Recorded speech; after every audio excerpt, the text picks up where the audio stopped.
사랑하는 성도 여러분, 요즘 하루하루 지내시기가 얼마나 좀 힘들고 어려우세요. 코로나 바이러스 때문에 우리의 삶이 참 많이 고단합니다.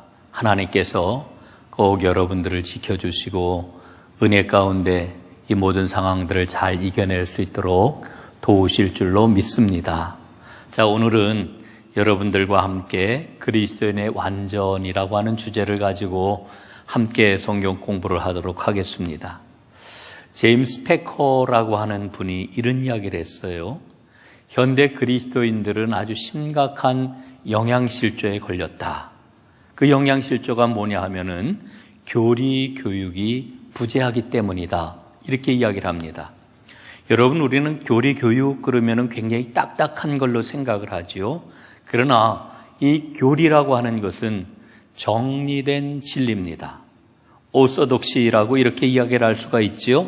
이 정리된 진리를 정리된 실천으로 적용할 수 있도록 도와주는 것, 이게 바로 교리 교육이라고 이야기할 수가 있습니다.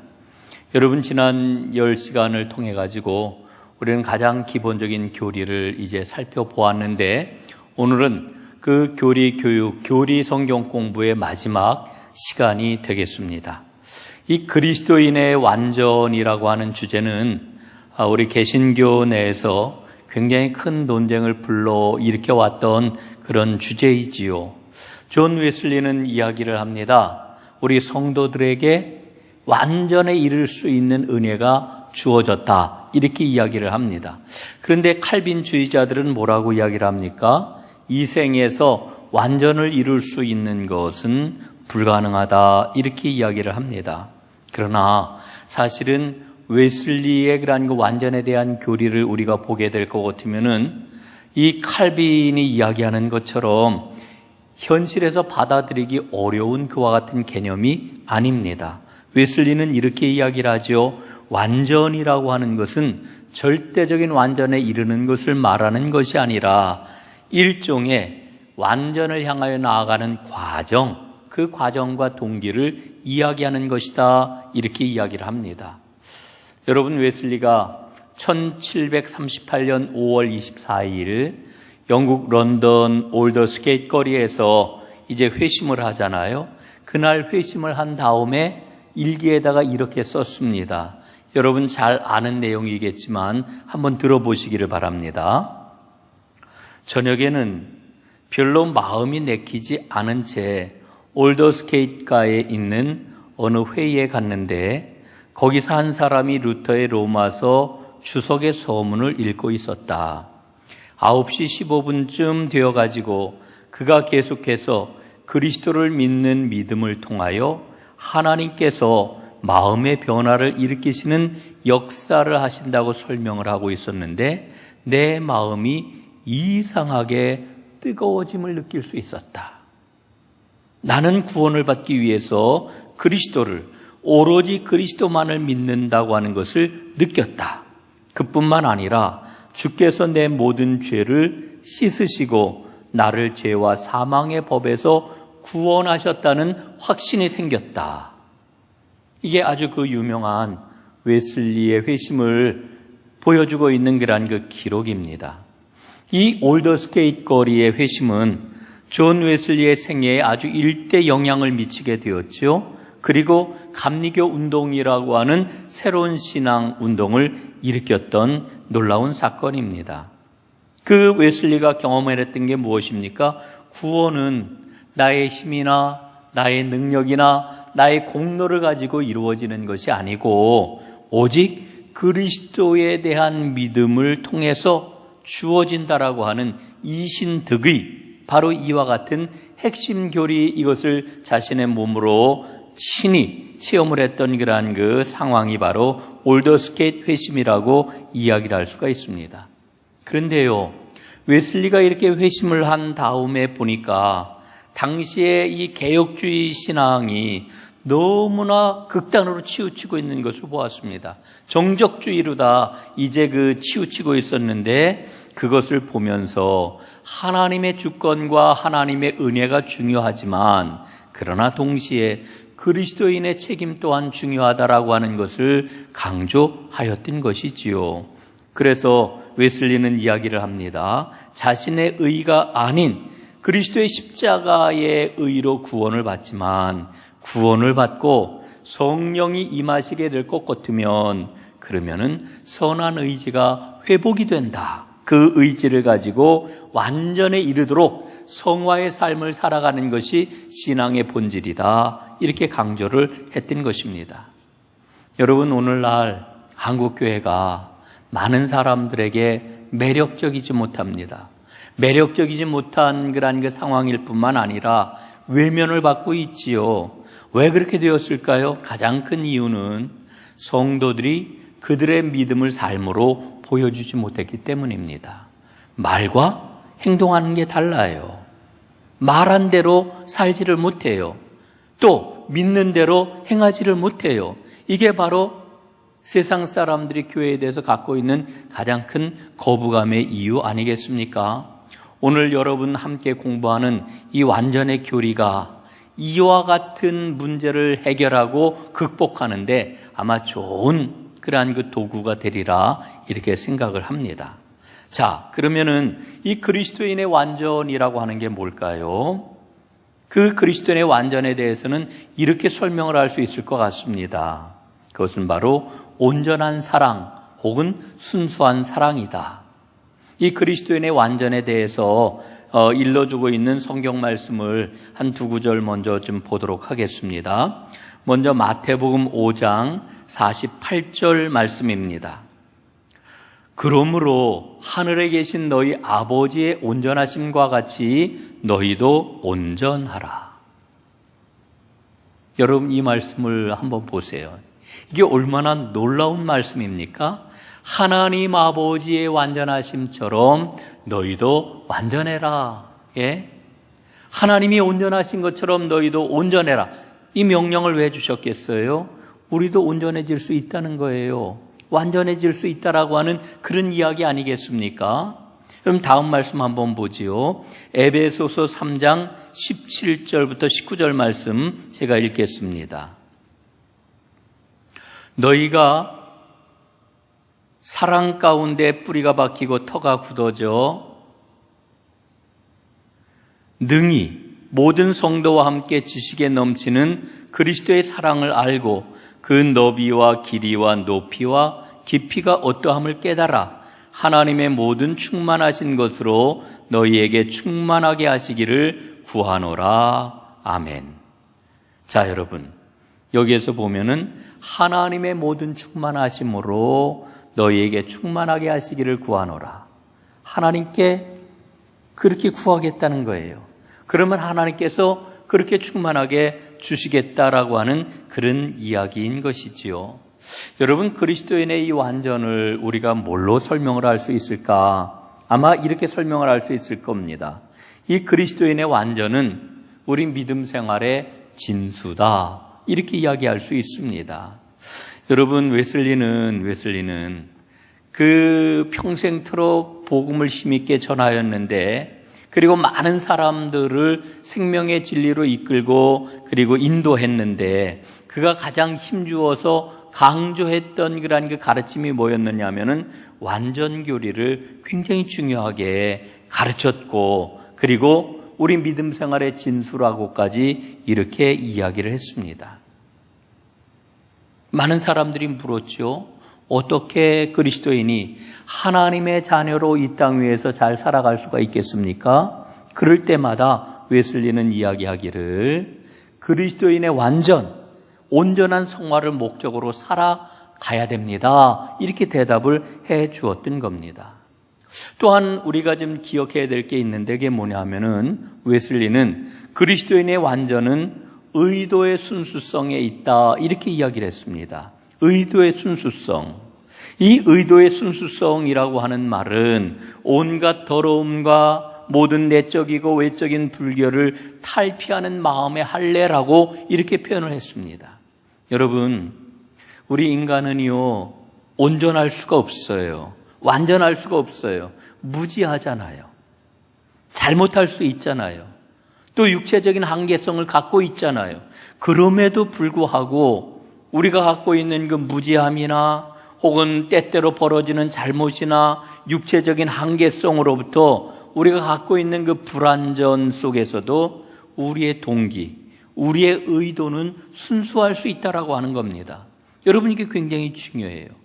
그러니까 웨슬리가 말하는 이 완전의 출발은 뭐냐 하면은 동기에서의 완전, 의도의 순수성을 이야기를 하는 겁니다. 여러분, 사무엘상 16장 7절 말씀에 보면은 우리가 잘 아는 그런 그 말씀이 주어지고 있지요. 그들이 오매 사무엘이 엘리압을 보고 마음에 이르기를 여호와의 기름 부으실 자가 과연 주님 앞에 있도다 하였더니, 하나님이 말씀을 하시기를 사람은 외모를 보거니와 나 여호와는 중심을 보느니라, 이렇게 말씀을 하십니다. 사람은 외모를 보지만 하나님 여호와는 중심을 본다라고 이렇게 말씀을 합니다. 이 중심이라고 하는 말이 참 중요합니다. 하나님이 보시는 것은 의도를 보신다는 거예요. 중심, 동기를 보신다는 거예요. 시편 51편 6절 말씀에 보면은 이렇게 일러주고 있죠. 보소서, 주께서는 중심이 진실함을 원하시오니 내게 지혜를 은밀히 가르치시리이다, 이렇게 말씀을 합니다.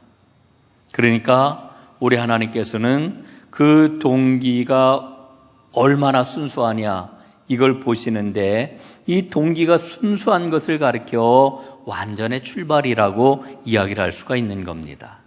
그 다음에 또 한 가지는 이렇게 설명할 수가 있습니다. 그리스도인의 완전은 순간순간 주를 의지함으로 유지가 되는 겁니다.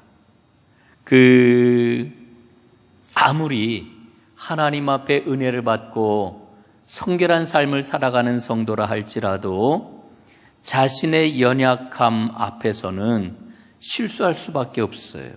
그래서 하나님의 법을 범할 수밖에 없는 겁니다. 그럴 때 주님의 그러한 그 보혈이 순간순간 필요한 거죠. 매 순간 필요한 겁니다. 여러분, 우리가 매일같이 주님 앞에 기도를 드리잖아요. 주의 기도를 드릴 때 뭐라고 기도합니까? 우리의 죄를 사하여 주옵시고, 이렇게 기도를 해요. 왜냐하면은 아무리 이 땅에서 하나님의 은혜를 덧입고 살아간다 할지라도 우리의 연약함 때문에 우리는 범죄할 수밖에 없는 것입니다. 그래서 우리의 그러한 그 부족함 때문에 생기는 여러 가지 허물 앞에서 우리는 그리스도의 보혈의 공로가 필요한 것이지요. 그래서 주님 앞에 온전히 기도하는 이와 같은 믿음이 꼭 필요한 것입니다. 순간순간 주를 의지함으로써 이 완전은 유지가 될 수 있다. 웨슬리는 이렇게 설명을 해주고 있습니다. 그 다음에 웨슬리는 또 뭐라고 이야기를 하느냐 하면은 그리스도인의 완전이란 그 성격상 사회적인 성결을 포함하고 있다, 이렇게 이야기를 합니다. 자, 여러분, 하나님을 사랑하시지요? 그래요, 우리는 모두 다 하나님을 사랑합니다. 우리가 하나님을 사랑한다라고 하면은 하나님이 기뻐하시는 일을 하게 됩니다. 하나님이 원하시는 게 뭔가를 찾아보고, 그리고 하나님이 원하시는 일을 하는 게 너무나도 당연한 거지요. 여러분, 그래서 웨슬리는 이제 주님이 주신 그러한 그 은혜를 덧입고 완전을 향해서 나아가면서 하나님이 기뻐하시는 게 뭘까? 끊임없이 이것을 묻고 찾았습니다. 그래서 초기의 감리교 운동은 정말 사회적이었습니다. 여러분, 웨슬리가 관심 가졌던 문제들을 한번 하나하나 살펴보세요. 당시에 이 노예 문제가 얼마나 심각했습니까? 웨슬리는 노예 문제를 외면하지 않았습니다. 또 웨슬리는 감옥 안에 갇혀 있는 사람들의 그런 그 삶을 주목을 했습니다. 또 당시에 산업혁명이 일어나가지고 수많은 사람들이 도시로 몰려들었는데 산업 현장에서 일어나는 수많은 사람들의 억울함과 힘듦과 아픔들을 주목을 하고 그들의 손을 붙잡아 주었습니다. 이걸 가리켜서 웨슬리는 말하기를 사회적 성결이라고 이렇게 이야기를 합니다. 그러니까 웨슬리는 오늘날로 얘기하면 에큐메니칼 신앙의 아주 근원적인 그러한 그 뿌리를 이제 보여주었던 이와 같은 분이라고 이야기할 수 있습니다. 그리고 또 한 가지 우리가 살펴볼 수 있는 것은 그리스도인의 완전은 이 세상에서 경험될 수 있는 것이라고 웨슬리는 이야기를 합니다. 우리의 내적 성화는요, 의롭다 하심을 인정받는 그 순간부터 시작이 되는 겁니다. 너가 십자가의 보혈을 믿느냐? 그러면 너는 의로운 자다. 하나님이 이렇게 우리를 받아주셨잖아요. 그 순간부터 우리 안에서 성화는 시작이 된다라고 하는 그런 그 이야기입니다. 그래서 이제 의롭다 하심을 받는 그 순간부터 우리는 죄에 대하여서 점진적으로 죽고 은혜 안에서 날마다 자라가게 되는 거지요. 그래서 웨슬리는 모든 신자들을 향하여서 이 온전한 성화를 향하여 발걸음을 잘 옮기십시오. 그리스도의 완전으로 나아가십시오. 이렇게 권면을 했던 겁니다. 여러분, 천주교에서는 그렇게 이야기하지 않습니까? 온전한 성화는 연옥에서 불로 연단을 받은 다음에 얻을 수가 있다. 이렇게 이야기를 합니다.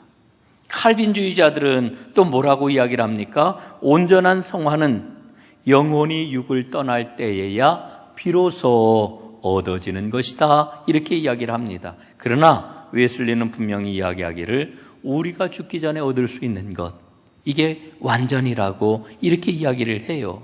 왜냐하면은 주님께서 우리에게 내 마음을 다하여 하나님을 사랑하라 이렇게 명령하셨는데, 이건 죽은 자에게 명령하신 것이 아니고 살아있는 하나님의 백성에게 이 땅에서 이 일을 이루라고 명령하신 것이다. 이렇게 이야기를 하고 있는 겁니다. 그래서 오늘 저는 그리스도인의 완전은 완전한 사랑이다. 이렇게 설명을 하려고 합니다. 여러분, 그리스도인의 완전이라고 하는 것은 하나님을 사랑하고 이웃을 사랑하는 그 사랑이 아주 충만한 상태에 이른 것, 이게 바로 완전입니다.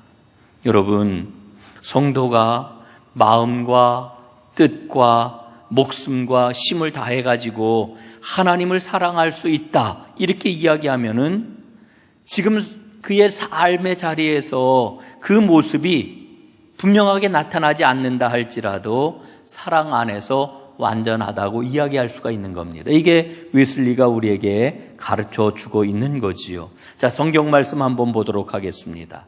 마태복음 22장 37절부터 39절까지 말씀입니다.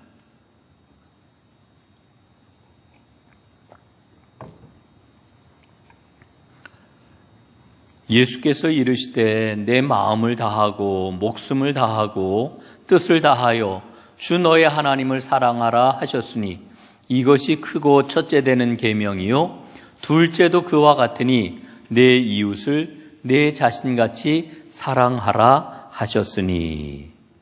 자, 여러분, 이 말씀 예수님께서 우리에게 일러주신 그런 그 말씀인데 지금 뭐라고 그러셔요? 내 마음을 다하고 목숨을 다하고 뜻을 다하여 주 너의 하나님을 사랑하라 이렇게 말씀하고 있습니다. 여러분, 이 말씀을 보면서 우리는 사랑에 대해서, 하나님 사랑에 대해서 생각을 해보게 됩니다.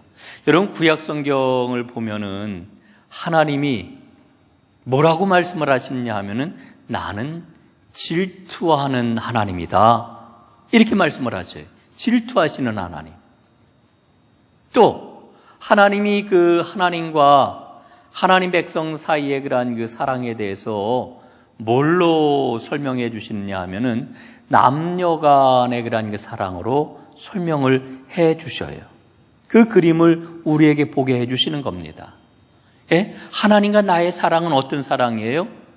남녀 간의 사랑과 같다는 거예요. 여러분 한번 생각을 해 보세요. 내가 누군가를 사랑을 합니다. 어느 한 여인을 사랑을 해요. 어느 한 남성을 사랑을 해요. 여러분, 그 사랑이 얼마나 배타적입니까? 그 사랑이 얼마나 은밀합니까? 여러분, 그 사랑이 얼마나 깊습니까? 여러분, 그 사랑 가운데 다른 제3자가 개입을 할 수 있습니까? 없어요. 이게 남녀 간의 그런 그 사랑입니다. 그런데 하나님께서는 바로 그와 같은 사랑을 가지고 나와 하나님의 그런 그 사랑을 설명을 해주고 계시는 거예요. 여러분, 은밀하고 그리고 배타적이고 깊은 그런 그 사랑, 이게 바로 하나님과 나의 사랑인 것이에요. 그런데 가만히 생각을 해보면은, 아니, 하나님과 나와의 그런 그 사랑이 이런 관계라고 하면은, 야, 이건 너무 좀 편협한 것 아닌가? 너무 배타적인 것 아닌가? 이런 생각을 우리는 갖게 되지요. 그런데 여러분, 오늘 예수님께서는 우리에게 말씀을 통해 가지고 그 사랑을 어떻게 설명을 해 주시냐 하면은, 하나님을 사랑하는 것은 마음을 다하고 목숨을 다하고 뜻을 다하여 사랑하는 아주 깊고도 배타적인 그런 그 사랑인데, 두 번째 사랑이 있다. 두 번째 사랑이 뭐냐? 그것은 내 이웃을 내 자신과 같이 사랑하는 것이다. 예수님이 이렇게 말씀하셔요. 그러면서 결정적으로 어떤 이야기를 우리에게 들려주시냐 하면은, 하나님 사랑하는 것과 이웃 사랑하는 것은 별개의 사랑이 아니라 같은 사랑이다. 같은 사랑이다. 그러니까 하나님 사랑하는 사람은 곧 이웃 사랑을 하게 되는 것이다. 이렇게 말씀을 해주고 있는 거지요. 여러분, 우리가 하나님을 사랑하게 되면은, 그러면은 이웃도 사랑을 하게 됩니다. 이게 하나님 사랑의 깊은 비밀입니다. 그러니까 하나님께서는 나를 사랑할 때에 깊이 배타적으로 어느 누구도 넘보지 아니하도록 오로지 나만 사랑해라. 그런데 나를 사랑하게 되면은 어떻게 된다고요? 하나님께서 사랑하시는 것처럼 다른 이웃도 사랑하게 되는 거다. 이렇게 말씀을 해주고 있는 거지요. 여러분, 우리가 이웃을 사랑할 때 부딪히는 문제가 있어요.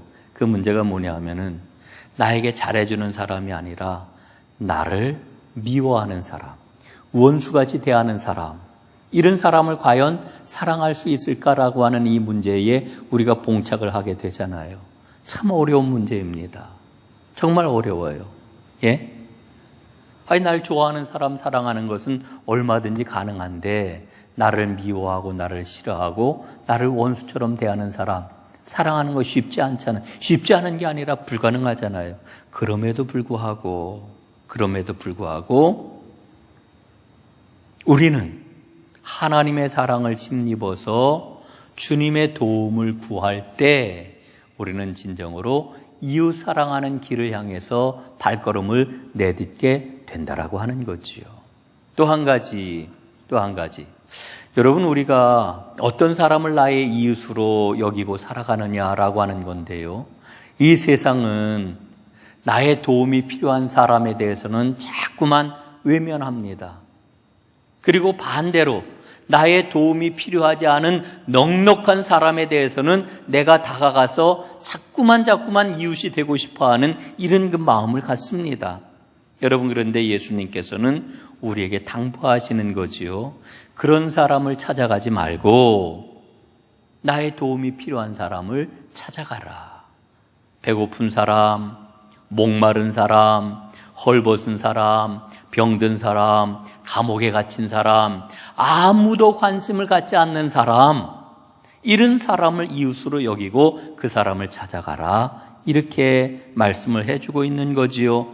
이게 바로 완전한 사랑으로 나아가는 것입니다. 하나님 사랑과 이웃 사랑으로 충만해질 때에 우리 안에 완전히 아름다운 그런 그 모습이 하나하나 갖춰지게 된다. 이렇게 일러주고 있는 거지요. 자, 그러면은 이 그리스도인의 완전에 이를 수 있는 그런 그 증거를 성경은 우리에게 주고 계시는데, 그 증거를 어디에서 찾을 수 있을까요? 오늘 저는 데살로니가 전서 5장 16절부터 18절까지 말씀을 통해 가지고 완전에 이를 수 있는 증거를 분명하게 봅니다. 자, 한번 제가 말씀을 읽겠습니다. 항상 기뻐하라. 쉬지 말고 기도해라. 범사에 감사해라. 이것이 그리스도 예수 안에서 너희를 향하신 하나님의 뜻이니라. 여러분, 이 말씀 우리가 너무나 잘 아는 그런 그 말씀 아니겠어요? 근데 여러분, 이 말씀은 정말 불가능해 보이는 그런 그 말씀처럼 여겨져요. 어떻게 항상 기뻐할 수가 있을까? 어떻게 쉬지 않고 기도할 수 있을까? 어떻게 모든 일에 감사할 수 있을까? 여러분, 정말 불가능해 보이지 않습니까? 그런데 이 불가능해 보이는 이와 같은 일을 하라고 우리 주님께서 말씀으로 명령하고 계시잖아요. 우리에게 명령하시는 이 말씀이 우리에게 무엇을 일러주고 있느냐? 너희는 완전에 이를 수 있다. 이렇게 일러주고 있는 그런 말씀인 것입니다. 여러분, 항상 기뻐하는 삶이 어떻게 가능하겠어요? 정말 불가능해 보이잖아요. 그런데 항상 기뻐하는 삶의 비결을 사도 바울은 우리에게 이렇게 일러주고 있어요. 빌립보서 4장 11절 12절 말씀인데 제가 한번 읽어보겠습니다. 여러분 잘 들어보세요. 내가 궁핍함으로 말하는 것이 아니니라. 어떠한 형편에든지 나는 자족하기를 배웠나니 나는 비천에 처할 줄도 알고 풍부에 처할 줄도 알아. 모든 일 곧 배부름과 배고픔과 풍부와 궁핍에도 처할 줄 아는 일체의 비결을 배웠노라. 여러분, 바울은 그런 삶을 살았어요. 배부를 때도 있었고 배고플 때도 있었어요. 풍부할 때도 있었고 아주 궁핍할 때도 있었어요. 모든 사람에게 열렬한 환영을 받고 칭송을 받을 때도 있었고 매를 맞고 감옥에 갇힌 적도 있었어요. 죽었는 줄 알고 내다 버린 적도 있었어요. 그런데 그 모든 상황과 형편 가운데서 나는 자족한다. 이렇게 이야기를 하고 있는 거거든요. 그러니까 이 바울의 그러한 그 마음 속에는, 심령 가운데서는 외부 환경과 여건에 상관없는 기쁨이 있었다는 거예요. 기쁨이. 바울이 그와 같은 삶을 살고 우리에게 그런 삶으로 우리를 초대하고 있는 거지요. 여러분, 오늘 주님께서 언제나 기뻐하는 삶으로 우리를 초대하고 계셔요. 여러분, 불가능하다 생각하지 마시고 주님, 그 길이 가능하니 저를 불러주시는 것 아니겠습니까? 제가 그 길로 나아가겠습니다. 여러분, 이렇게 마음에 결심을 하시고 활짝 마음을 열고 주님께서 부르시는 그 음성에 응답할 수 있기를 간절히 바랍니다. 두 번째는 이제 쉬지 말고 기도하라 하는 그런 그 말씀인데요. 이것 또한 불가능해 보여요. 여러분, 어떻게 쉬지 않고 기도할 수 있겠어요? 우리는 할 일이 너무나도 많은데, 밤에는 잠을 자야 되는데 어떻게 쉬지 않고 기도를 합니까? 그런데 여러분, 우리가 기도에 대해서 정의 내리고 있는 그 정의들을 다시 한번 살펴보면 어떨까 싶어요. 기도를 가리켜 호흡이라고 그러잖아요. 또 기도를 가리켜 대화라고도 이렇게 이야기를 하잖아요. 여러분, 쉬지 않고 기도한다라고 하는 것은 늘 마음속에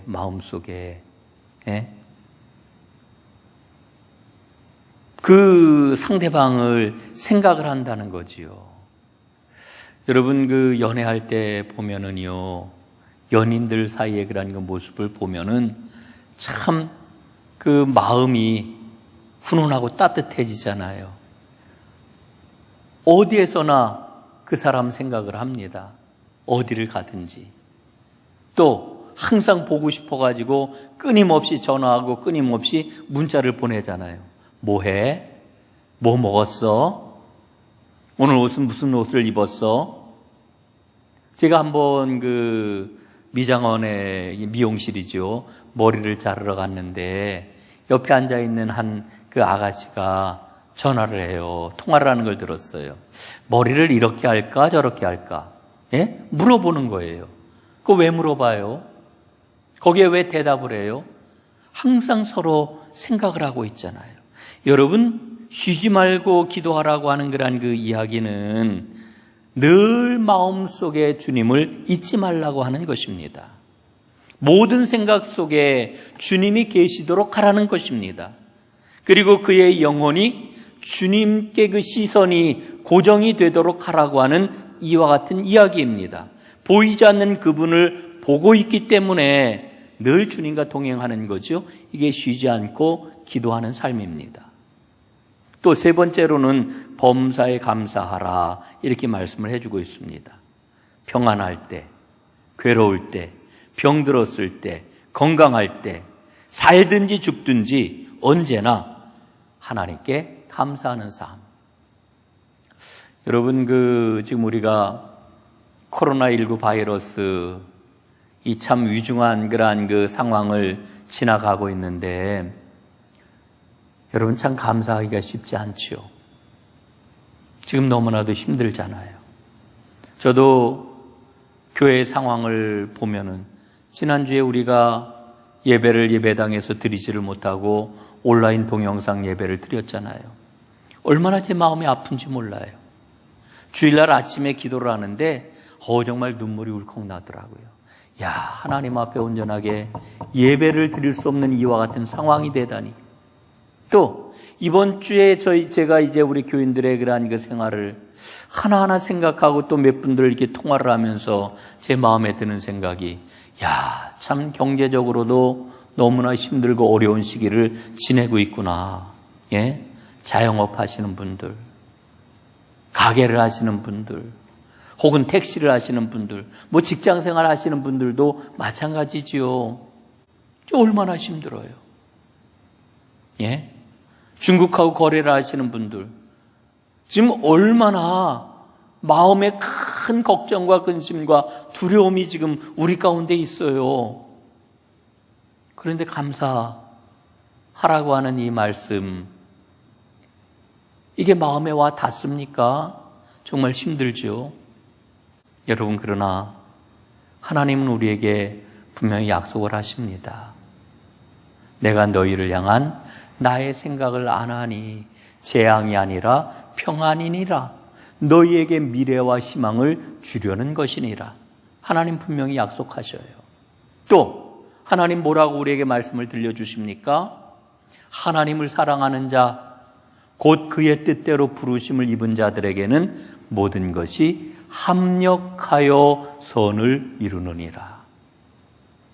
여러분, 이 어려움의 시기가 곧 지나갈 줄로 믿습니다. 이 어려움의 시기는 우리의 믿음을 하나님 앞에 드러내는 그와 같은 시기이기도 합니다. 여러분, 감사함으로 이 어려움의 시기를 잘 이겨낼 수 있기를 간절히 바랍니다. 하나님이 나를 돌보십니다. 하나님이 우리 공동체를 돌보십니다. 하나님이 우리나라를 돌보십니다. 그래서 그 돌보시는 하나님께 모든 염려를 다 맡기고 하나님을 의지하면서 나아가게 될 때 우리는 진정으로 감사하는 사람이 될 수가 있는 거지요. 그래서 오늘 저는 이 데살로니가전서 5장 말씀을 통해 가지고 항상 기뻐해라, 쉬지 말고 기도해라, 그리고 범사에 감사해라, 이 말씀이야말로 우리로 하여금 완전에 이를 수 있도록 이끌어주는 하나님의 놀라운 약속의 말씀이요, 축복의 말씀이요, 또한 완전에 이르라고 하는 주님의 명령이라고 하는 이와 같은 분명한 믿음을 붙잡게 됩니다. 여러분, 이제 오늘 마지막 정리를 좀 하려고 하는데요. 우리가 어떻게 그리스도인의 완전을 이룰 수가 있겠습니까? 그 길은 오직 한 길밖에 없습니다. 예수님과 깊이 교제하는 거지요. 깊이 교제하는 것. 우리가 흔히 부부가 함께 살면은 평생 살면은 닮는다고 그러잖아요.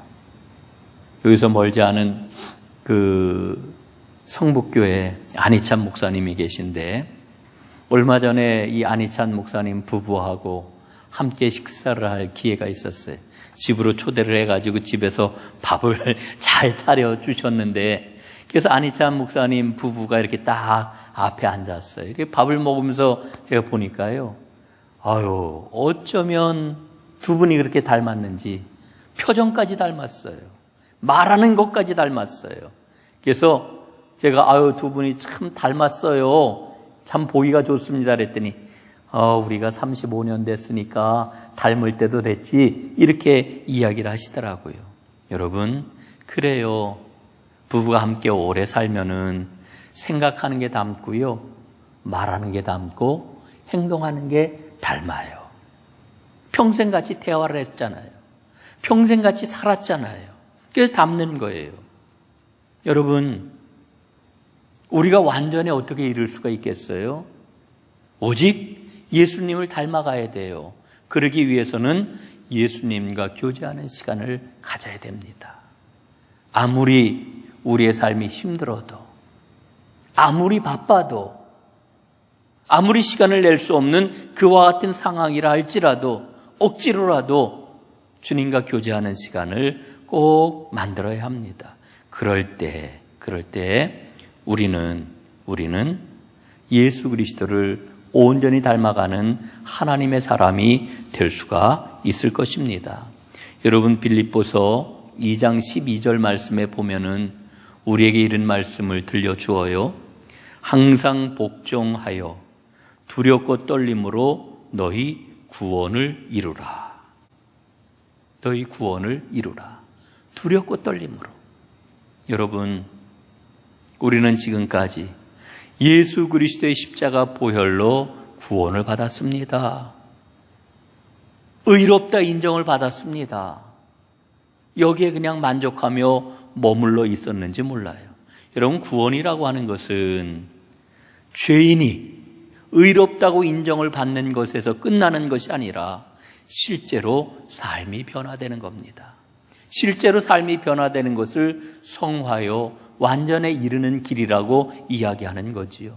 완전을 향하여 날마다 주님과 교제하며 나아가는 여러분들이 꼭 되시기를 간절히 바랍니다. 주님의 이름으로 축복합니다. 힘을 가지고 이 어려운 시기를 잘 이겨내십시다. 감사합니다.